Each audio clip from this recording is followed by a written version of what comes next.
आप सभी दोस्तों का जोरदार स्वागत है एक नए वीडियो में। प्यारे दोस्तों, एग्जाम हॉल में प्रवेश करने से पहले मेरे द्वारा दिए गए प्रश्नों को बारीकी से देख लो, क्योंकि मैं जो प्रश्न देता हूं वही प्रश्न आपके एग्जाम में सेम टू सेम छपते हैं। साथ ही साथ आपको किसी भी ऑनर्स पेपर या सब्सिडरी पेपर का नोट्स या सजेशन चाहिए, ठीक है, तो कमेंट बॉक्स में उसका नाम लिख कर दो। इस चैनल के माध्यम से आपको बिल्कुल निःशुल्क दिए जाते हैं। तो इतने सारे बेनिफिट मिल रहे हैं इस चैनल के माध्यम, तो सब्सक्राइब करना बनता है, तो सब्सक्राइब कर लो, ठीक है। और स्क्रीन पर जो है, यहाँ पर जो आप कमेंट देख रहे हो, कुल मिला के हजारों की संख्या में जो है इस तरह का कमेंट देखने को मिला है।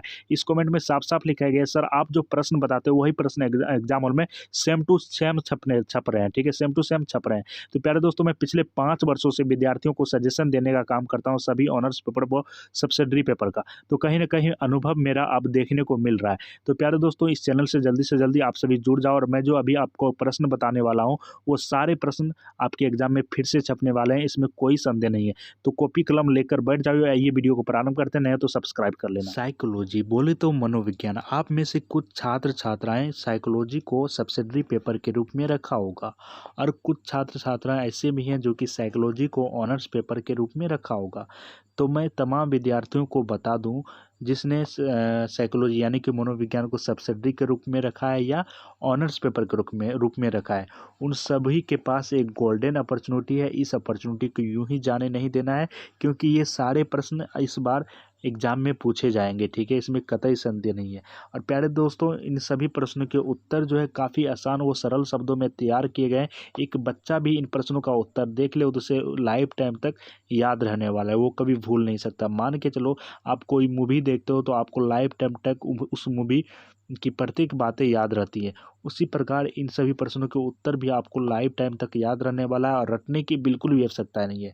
रटने की यहाँ पर बात ही नहीं है, सिर्फ देखने मात्र से ही आपको याद हो जाता है, क्योंकि साइकोलॉजी के प्रोफेसर के द्वारा इन सभी प्रश्नों का उत्तर काफ़ी सरल व आसान शब्दों में तैयार किए गए हैं। और मेरे द्वारा दिए गए इन सभी प्रश्नों का उत्तर यदि आप एग्जाम हॉल में सेम टू सेम लिख देते हो, तो एग्जामिनर भी इम्प्रेस होकर आपको फुल मार्क्स प्रदान करते हैं। और आप भी साइकोलॉजी जैसे सब्जेक्ट में जो है 100 में 100 स्कोर करके आते हो, और आप भी जो है पूरे वर्ष की तैयारी, जी हाँ, पूरे वर्ष की तैयारी को मात्र इस 10 मिनट के वीडियो में कवर करने जा रहे हो। मात्र इस 10 मिनट के वीडियो में पूरे वर्ष की तैयारी को कवर करने जा रहे हो, और इस 10 मिनट के वीडियो में आप भी साइकोलॉजी जैसे सब्जेक्ट में काफ़ी अच्छा मार्क्स प्राप्त कर सकते हो। तो प्यारे दोस्तों, मैं आप सभी से रिक्वेस्ट करता हूँ, सबसे पहले आप अपने कॉपी में इन सभी प्रश्नों को बारीकी से लिख लो। आप अपने कॉपी में इन सभी प्रश्नों को बारीकी से लिख लो, और इन प्रश्नों का उत्तर आप कैसे प्राप्त कर पाओगे ये भी मैं बताऊंगा। सबसे पहले आपको इन सभी प्रश्नों को अपने कॉपी में लिखना है। पहला प्रश्न है आपका, मन के आकारात्मक पहलुओं की विवेचना करें। मन के आकारात्मक पहलू क्या है, इसके बारे में आपको बताने के लिए कहा जा रहा है। तो प्यारे दोस्तों, मैं इनका थोड़ा सा आपको क्या कहते हैं वो थोड़ा मैं संक्षिप्त में इसका वर्णन करता हूँ, ठीक है, संक्षिप्त में थोड़ा सा वर्णन कर दूँ ताकि आप अपडेट हो जाओ, ठीक है। परंतु इसका उत्तर मैं बताऊंगा कैसे आप पीडीएफ के फॉर्मेट में प्राप्त कर सकते हो, ठीक है, सिर्फ आपको डाउनलोड करने की आवश्यकता है। तो सबसे पहले आप इसे थोड़ा सा समझ लो। मन के आकारात्मक पहलू की विवेचना करें, जैसा कि यहाँ पर कहा जा रहा है, मन के आकारात्मक पहलू है क्या। तो सबसे पहले ये जानोगे कि मन के आकारात्मक पहलू होते कितने हैं। तो मन के आकारात्मक पहलू कितने होते हैं। तो मन, आत्मा या व्यक्तित्व के दो पक्ष होते हैं। मन जो है आत्मा या व्यक्तित्व के दो पक्ष होते हैं, जिन्हें आकारात्मक पक्ष कहते हैं, ठीक है, आकारात्मक पहलू कहते हैं। आत्मा या व्यक्ति के दो पक्ष होते हैं, मन, जिन्हें हम आकारात्मक पहलू या पक्ष कहते हैं। और दूसरा है आपका गत्यात्मक पक्ष, यानी कि यहाँ पर बता दें, मन के आकारात्मक पहलू कुल मिला के दो हैं, एक आकारात्मक पक्ष, एक है गत्यात्मक पक्ष, ठीक है। और पक्ष कहते हैं, मन के आकारात्मक पक्ष से तात्पर्य ये है जहाँ संघर्षमय परिस्थिति की गतिमात्मकता उत्पन्न होती है। मन का ये पहलू वास्तव में व्यक्तित्व के गत्यात्मक शक्तियों के बीच होने वाले संघर्ष का एक कार्य स्थल है, ठीक है। यदि आप नहीं समझ रहे हो कोई बात नहीं, परंतु इसका उत्तर काफ़ी आसान शब्दों में तैयार किए गए हैं, ठीक है। और आप लोगों के मन में एक सवाल अवश्य चलता होगा कि मन जो है, ये मन हमारे शरीर में कहाँ रहता है, मेरे शरीर के अंदर कहाँ रहता है मन। मैं इसके बारे में थोड़ा बता दूं। तो प्यारे दोस्तों, शरीर की रचना दृष्टि से मन सिर और तालू के मध्य स्थित होता है। जैसे कि मान के चलो ये आप हो, मैं यहाँ पर फिगर बना देता हूँ। ये आप हो, ठीक है, ये आप हो, और आपका मन कहाँ पर है। तो मन जो है वो तालू, जैसे कि मान के चलो यहाँ पर आपका तालू है, ये आपका सिर है, ये आपका सिर है, दोनों के बीच में आपका मन है। प्यारे दोस्तों, यहीं पे मन होता है, यहीं पे मन होता है आपके शरीर में, ठीक है। इसके बाद एक सवाल और भी आपके मन में चलता होगा कि किसी के मन की बात को कैसे आप जान सकते हो।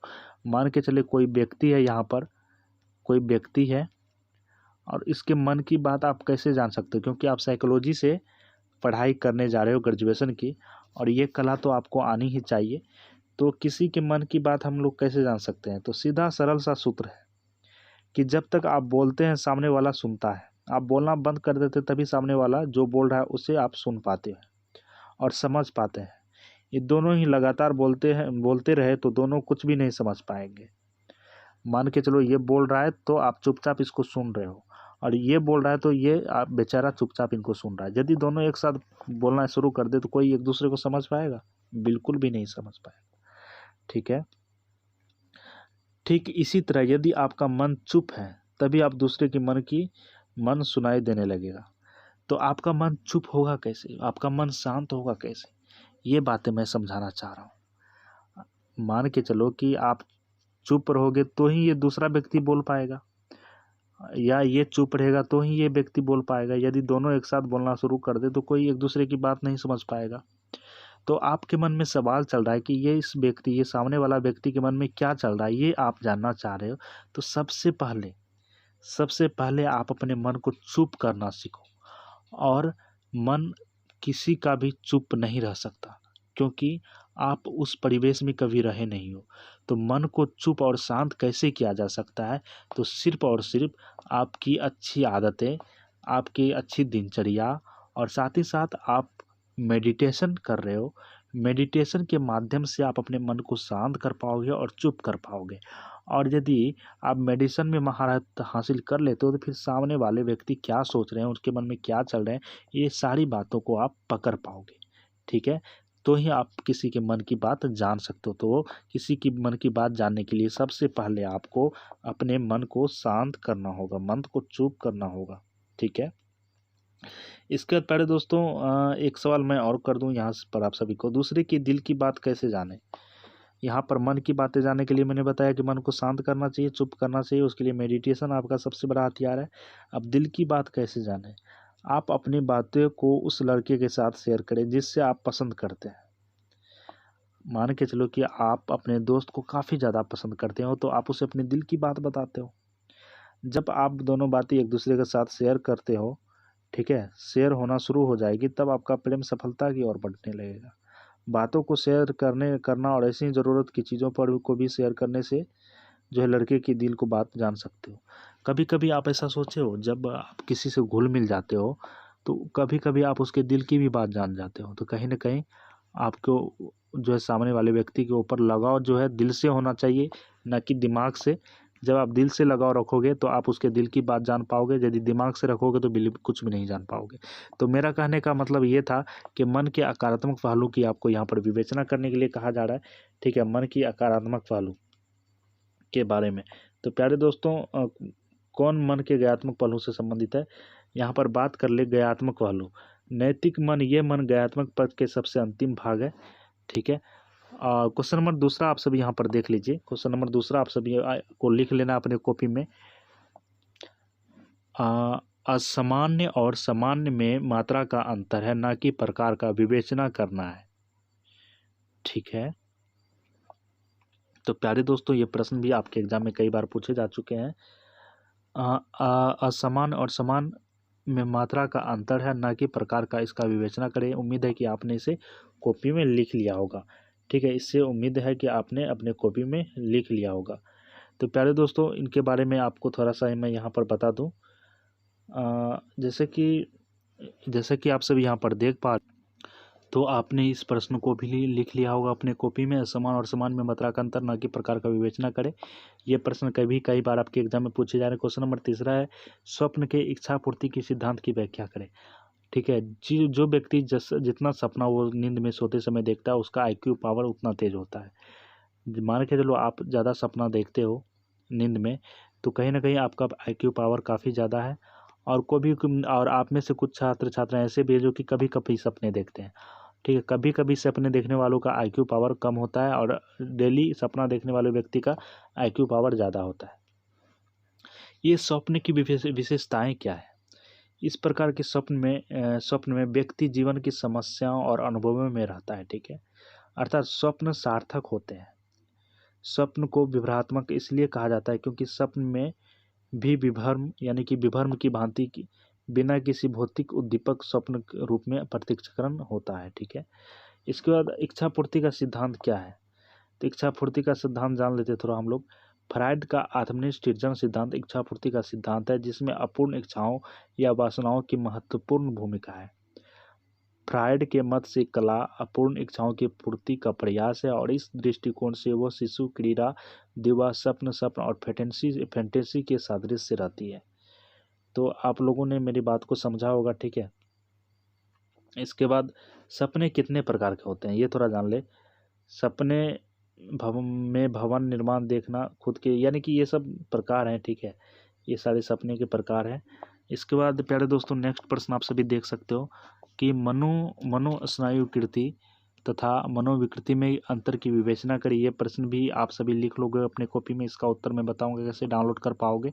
मनोस्नायुकृति तथा मनोविकृति में अंतर की विवेचना करना है। इसके बाद क्वेश्चन नंबर 5 है आपका उत्साह विषाद मनोविकृति के कारण एवं लक्षणों की व्याख्या करें। ठीक है, क्वेश्चन नंबर 6 है आपका मानसिक दुर्बलता के औपचारिक प्रकारों की विवेचना करें। ठीक है, इसके बारे में थोड़ा हम लोग समझ लेते हैं क्योंकि ये प्रश्न लगातार पूछे जा रहे हैं और इस बार भी पूछे जाएंगे। ठीक है, इस बार भी मानसिक दुर्बलता के औपचारिक प्रकारों की विवेचना करें। जैसा कि आप सब यहाँ पर देख सकते हो मानसिक दुर्बलता, तो आप अपने शब्दों में भी उत्तर लिख सकते हो या मेरे द्वारा जो आपको बताए जाएंगे पीडीएफ के फॉर्मेट में इसका आंसर, इसके बारे में भी आप समझ सकते हो। अब बात कर लें मानसिक दुर्बलता क्यों होता है। संतुलित लाचार विचार एवं आहार व्यवहार मनुष्य के स्वस्थ जीवन का मूल सूत्र है, परंतु आज के दौर में इस सूत्र को असंतुलित होना मनुष्य को मानसिक एवं शारीरिक दोनों ही स्तर पर दुर्बल बना रहा है। ठीक है, यदि आपकी दिनचर्या अच्छी नहीं है तो कहीं ना कहीं आप मानसिक और शारीरिक रूप से कमज़ोर पड़ जाओगे। शारीरिक स्तर पर स्वस्थ रहना जितना आवश्यक है उतना ही मानसिक स्तर पर स्वस्थ रहना भी आवश्यक है। मानसिक दुर्बलता में व्यक्ति की स्मरण शक्ति, एकाग्रता, मानसिक कार्य क्षमता आदि सभी प्रभावित होते हैं। दुर्बल मन मस्तिष्क के कारण व्यक्ति की मानसिक रोगों से पीड़ित होने की आशंकाएं बढ़ जाती हैं। जीवन को भली प्रकार से व्यतीत करने के लिए शरीर, मन एवं मस्तिष्क का सबल यानी कि मजबूत होना अति आवश्यक है। तो प्यारे दोस्तों मानसिक दुर्बलता से बचने के लिए आपको सबसे पहले अपनी दिनचर्या को काफ़ी ज़्यादा मजबूत बनाना होगा। कहीं ना कहीं आप जो भोजन कर रहे हो उसको भी सही करना होगा और प्रतिदिन आपको व्यायाम करना होगा, ताकि व्यायाम के साथ साथ मेडिटेशन भी करना होगा ताकि आपकी मानसिक दुर्बलता कम हो। क्वेश्चन नंबर 7 में आपका मनोविश्लेषण की चिकित्सा का वर्णन करें। विश्लेषण। ठीक है, यहाँ पर बात करें मनोविश्लेषण चिकित्सा का वर्णन करें। ठीक है, इसे आप कॉपी में लिख लो। तो जैसा कि आप सब यहाँ पर देख पा रहे हो अपने कॉपी में लिख लो। मनोविश्लेषण के बारे में आपको मैं बताऊंगा कैसे आप अपने मतलब एग्जाम हॉल में लिख पाओगे आप सभी। तो मनोविश्लेषण के बारे में मैं आपको यहाँ पर थोड़ा सा बता दूं और आप लोग कृपया करके ध्यान से सुनेंगे। किसी मनोचिकित्सक द्वारा किसी मानसिक रोगी के साथ संबंधपूर्वक बातचीत एवं सलाह मनोचिकित्सक या मनोचिकित्सा कहलाती है। ठीक है, किसी मनोचिकित्सक यानी कि कोई मनोचिकित्सक के डॉक्टर हैं और उसके सामने कोई रोगी बैठा हुआ है, मानसिक रोगी बैठा हुआ है, उसके साथ संबंध पूर्वक यानी कि काफ़ी अच्छे ढंग से बातचीत करना, उनको अच्छा सलाह देना, ये कहीं ना कहीं मनोचिकित्सा या मनोचिकित्सक कहलाती है। यह लोगों की व्यवहार संबंधी विविध समस्याओं में बहुत उपयोगी होती है। मनोचिकित्सक कई तरह की तकनीकें प्रयोग करते हैं जैसे प्रायोगिक संबंध निर्माण, संवाद, संचार तथा व्यवहार परिवर्तन आदि। इनसे रोगी का मानसिक स्वास्थ्य एवं सामूहिक संबंध सुधरते हैं। ठीक है, इसके बाद क्वेश्चन नंबर आप यहाँ पर 8वां देखिए। क्वेश्चन नंबर 8वां में कहा जा रहा है, एक बार आप सब यहाँ पर देख सकते हो साफ साफ। क्वेश्चन नंबर 8वां, किन्हीं 3 मानसिक मनोरचनाओं की व्याख्या करें। किन्हीं 3 मानसिक मनोरचनाओं की व्याख्या करें। तो मानसिक प्रक्रिया के बारे में आपको यहाँ पर पूछा जा रहा है, मानसिक मनो की रचनाएं। तो प्यारे दोस्तों, यहाँ पर मैं बात कर लूँ मानसिक प्रक्रियाओं के अंतर्गत संवेदन, अटेंशन, इसके बाद प्रशिक्षण, सीखना, स्मृति, चिंतन आदि मनोविज्ञान अनुभव का विज्ञान है। मनोविज्ञान जो है कहीं ना कहीं अनुभव करने का विज्ञान है। इसका उद्देश्य चेतना अवस्था की प्रक्रिया के तत्वों का विश्लेषण, उनके परस्पर संबंधों का स्वरूप तथा उन्हें निर्धारित करने वाले नियमों का पता लगाना। इसके बाद पहले तो ईद के स्वरूप एवं कार्यों की विवेचना करें। ठीक है। क्वेश्चन नंबर 10वां आपका उन्माद के कारणों की व्याख्या करें। तो उम्मीद करता हूँ इन सभी प्रश्नों को आपने अपने कॉपी में लिख लिया होगा। अब उत्तर की बात करें प्यारे दोस्तों, तो इन सभी प्रश्नों के उत्तर काफ़ी आसान शब्दों में तैयार कर लिए हैं, जो कि आपको PDF के फॉर्मेट में मिलेंगे। ठीक है। और ये PDF ज़्यादा MB का भी नहीं है जिसमें कि आपको डाउनलोड करने में परेशानी हो। मैं आप सभी को यहाँ पर साफ साफ बता दूँ, डिस्क्रिप्शन में मैंने टेलीग्राम एवं व्हाट्सएप ग्रुप का लिंक दे रखा है। तो आपको क्या करना है, व्हाट्सएप ग्रुप, टेलीग्राम ग्रुप, इन दोनों में से एक को ज्वाइन कर लेना है। ज्वाइन करते ही आपके सामने इन सभी प्रश्नों का PDF रख दिया जाएगा। आप इसे डाउनलोड करके एक बार देख लेना। देखने के साथ ही आपको याद हो जाएगा और एग्जाम हॉल में जाते हैं आप भी साइकोलॉजी से सब्जेक्ट में टॉप कर पाओगे। तो मिलते हैं नए वीडियो में, तब तक के लिए बाय। और सब्सक्राइब कर लेना और अपने दोस्तों को भी शेयर कर देना, क्योंकि मैं आप लोगों के लिए इतना ज़्यादा मेहनत करना और निःशुल्क में आप लोगों को सारा कुछ मैं प्रोवाइड कराने का काम करता आ रहा हूँ।